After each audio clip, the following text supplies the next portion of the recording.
Claro, vamos mostrar os dois elencos. Os elencos que hoje lideram o Campeonato Brasileiro e vão se enfrentar. E a ideia é justamente mostrar como os clubes estão bem servidos. Ele não vai chegar enquanto ele não me ferrar nesse programa. Não vou te ferrar, eu tô na retranca, cara. Eu tô atrás da linha da bola aqui. Eu não vou te ferrar, cara. Eu quero demonstrar como o Lédio Carmona levantou um bom debate.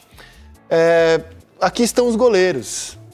Eu acho que o Everton, desses aqui, se eu pudesse escolher um para ser o meu titular, seria o Everton, Mas eu acho que os dois estão muito bem servidos de goleiro. Titular e reserva. Muito bem servidos. O Everton é um goleiro de Copa do Mundo, goleiro de seleção.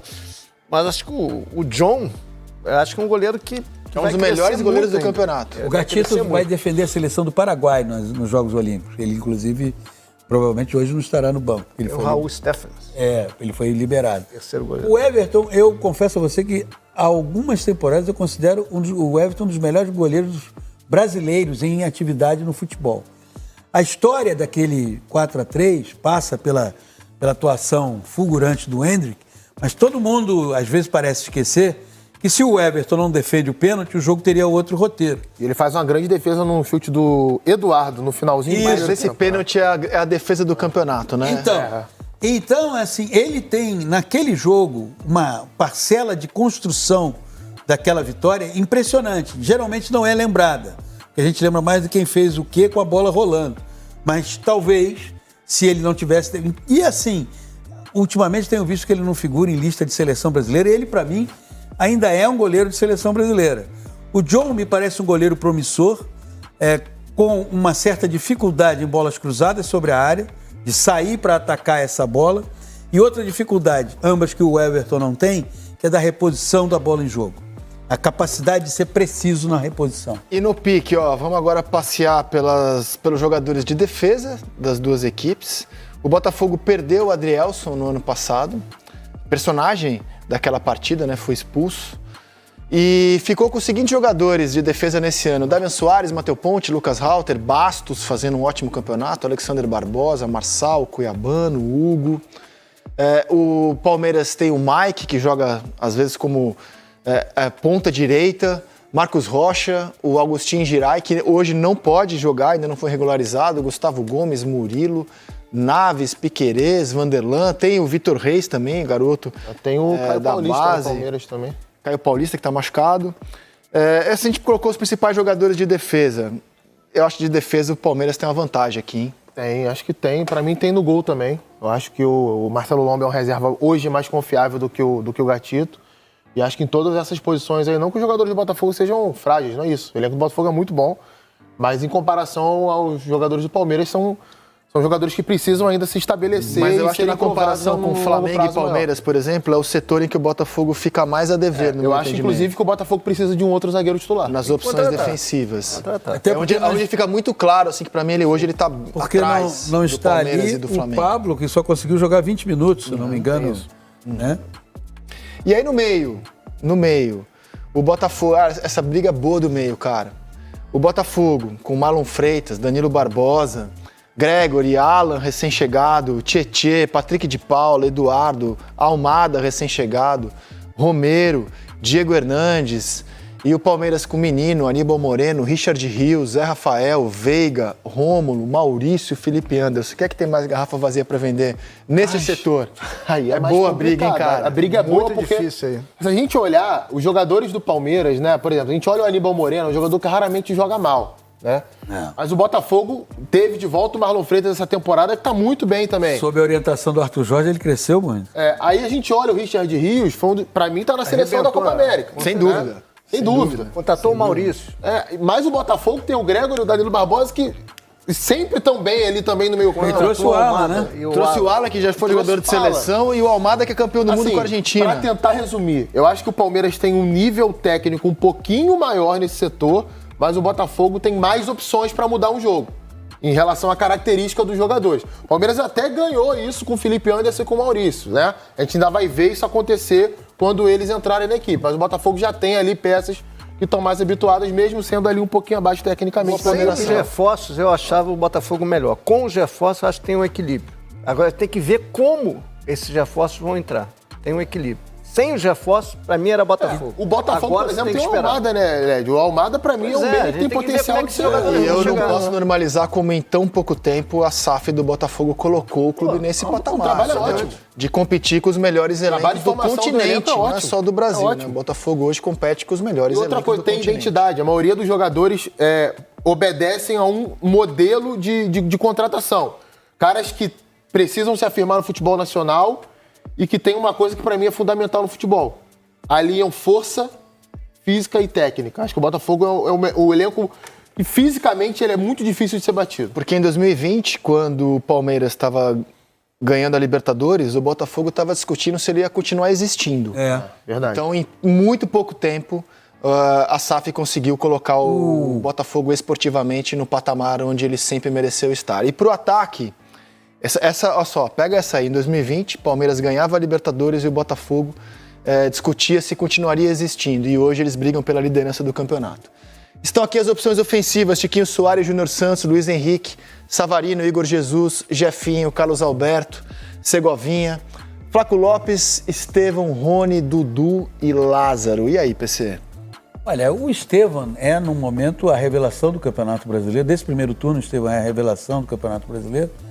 E também é o melhor atacante do futebol brasileiro. Agora, é uma disputa interessante, porque o Dudu, assim como na cartela anterior, o Patrick de Paula, né, teve uma contusão longa e aí até voltar, mas o Dudu não perdeu a capacidade de ser decisivo. Eu te diria que eu acho que eu vejo, apesar de tudo que o Estevão tem demonstrado, e por ser um jogador altamente promissor e bem trabalhado, pode... Mas eu pendo esse ataque mais para o lado do Botafogo. O Júnior Santos, para mim, passa por uma fase muito boa, foi determinante para o Botafogo na Libertadores, no início do Brasileiro. Agora até está num momento de uma certa queda, compreensível, ninguém opera em alto o tempo inteiro, mas o Luiz Henrique, o Savarino, voltou da Copa América. Muito bem.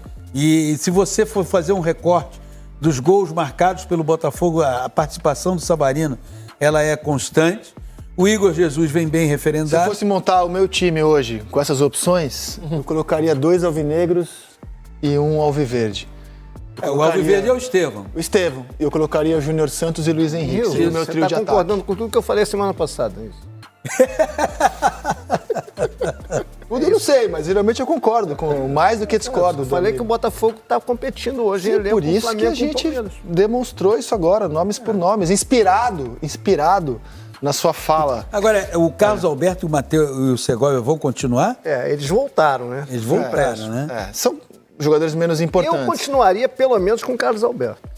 Eu acho que de técnico, Porque é jogador precisa ser a desenvolvido. gente tem uma diferença grande pelo tempo de trabalho e o que já demonstrou no Brasil Abel Ferreira. Acho que hoje ele não é comparável a nenhum técnico hoje na América do Sul. É pela até longevidade e injusto competência com dele. quem está do outro lado. Embora o trabalho do Arthur Jorge, que está começando agora, é muito bom, mas você está comparando com alguém que está há muitos anos conquistando. Eu acho assim, um dos méritos do Abel, além dessas questões táticas, é esse de ter percebido que no futebol brasileiro poucos trabalhavam a parte mental dos jogadores. E ele desenvolveu isso de uma maneira brilhante e eficiente. E o Arthur Jorge, inclusive na vez que veio aqui no Seleção, acho que foi o único programa de televisão que ele já participou, ele na entrevista ele fala muito sobre ambição. Ambição de jogar, ambição de ter concentração no jogo. Eu acho que ele também já percebeu como a banda opera por aqui, como é a cabeça do jogador brasileiro, que às vezes por um segundo ele já dispersa, foi embora e aí não volta. O que o Abel faz no Palmeiras de manter o foco e a competitividade alta é uma coisa que eu, sinceramente, não lembro de ter visto em tantas temporadas seguidas, né? A gente vai lembrar que na primeira temporada que ele chega, ele é campeão da Libertadores, da Copa do Brasil, depois ele é campeão da Libertadores de novo, campeão paulista, campeão brasileiro 2 vezes, e tá sempre chegando, campeão paulista novamente, mantém a hegemonia estadual, tá sempre chegando em todas as competições. Cara, a gente tem casos recentes aqui no futebol brasileiro de equipes que foram muito vencedoras no ano e na temporada seguinte perderam o foco, né? Comparamos. Mantém o mesmo treinador, mantém o mesmo elenco, mas perde foco. Comparamos goleiros, comparamos defensores, meias, atacantes, Lédio Carmona, quem é melhor? Bota aqui, por favor. Deixou o final. Quem é melhor, Lédio Carmona? A gente não vai fazer essa comparação. Eu vou fazer uma bandeira da paz aqui, assim, não pelos processos, eles que se entendem como quiserem na justiça, né? Quiserem se processar nos Estados Unidos. Futebol brasileiro seria bom os dois se entenderem. Em Marte, na Lua. Agora, como os dois, como o Textor é excelente pro Botafogo e a Leila é excelente pro Palmeiras, eu acho que eles têm muito a acrescentar ao futebol brasileiro. A minha torcida é que, como representantes de instituições, que eles se processem até na Lua se quiser, não é da minha conta, mas como representantes de instituições, que eles consigam achar algum lugar comum, porque certamente tem algum lugar comum para Botafogo e Palmeiras para melhorar o futebol brasileiro. Olá, galera. Visto esses análises do Globo Esporte, vamos mergulhar fundo na análise detalhada de alguns dos aspectos mais fascinantes e decisivos do futebol brasileiro atual. Vamos começar destacando a atuação dos goleiros, tanto no Botafogo como no Palmeiras, passando pela solidez defensiva, a criatividade do meio-campo, até o poder de fogo dos ataques. Também não vamos esquecer a importância dos treinadores, tanto dos dois times como Botafogo e Palmeiras, e o impacto revolucionário das APs, Sociedades Anônimas de Futebol, no cenário esportivo. Prepare-se a uma viagem cheia de insights, comparações e muito mais. Vamos fazer a avaliação dos goleiros, um fator decisivo em qualquer time. E o Palmeiras não decepciona com o Everton. Sua performance tem sido nada menos que extraordinária, sendo um verdadeiro pilar de confiança para a equipe Palmeiras. Não é à toa que suas defesas espetaculares em momentos críticos garantiram vitórias memoráveis. Lembro daquele jogo contra o Flamengo? Aquele pênalti defendido nos acréscimos foi épico. Enquanto isso, John, embora promissor, ainda enfrenta alguns desafios técnicos que precisam ser superados para alcançar o mesmo patamar. Everton, com sua experiência, tem demonstrado uma habilidade impressionante para ler o jogo e antecipar os movimentos dos adversários. Isso não é algo que se aprende da noite para o dia, mas sim com anos de prática e uma mentalidade aguçada. Imagina um jogador de xadrez sempre planejando 5 jogadas à frente. É isso que Everton faz em campo. Um exemplo de como a dedicação e o estudo contínuo pode levar alguém ao status de excelência. Por outro lado, John está começando a trilhar seu caminho, mostrando flashes de brilhantismo que não podem ser ignorados. Sua juventude traz uma energia contagiante, mas também significa que há espaço para crescimento. No meio-campo, analisamos o meio-campo. O Palmeiras se destaca por um nível técnico superior, com jogadores que possuem uma habilidade impressionante, controlar e ditar o ritmo do jogo. Atletas como Rafael Veiga, Zé Rafael são mestres em distribuir a bola, criando oportunidades de ataque com passes precisos. É como assistir uma orquestra, onde cada movimento é cuidadosamente planejado para criar a harmonia perfeita. Lembro daquele passe incrível de Veiga contra o Santos, pura magia. No entanto, o Botafogo não fica muito atrás em se beneficiar de uma maior variedade de opções para alterar a dinâmica do jogo.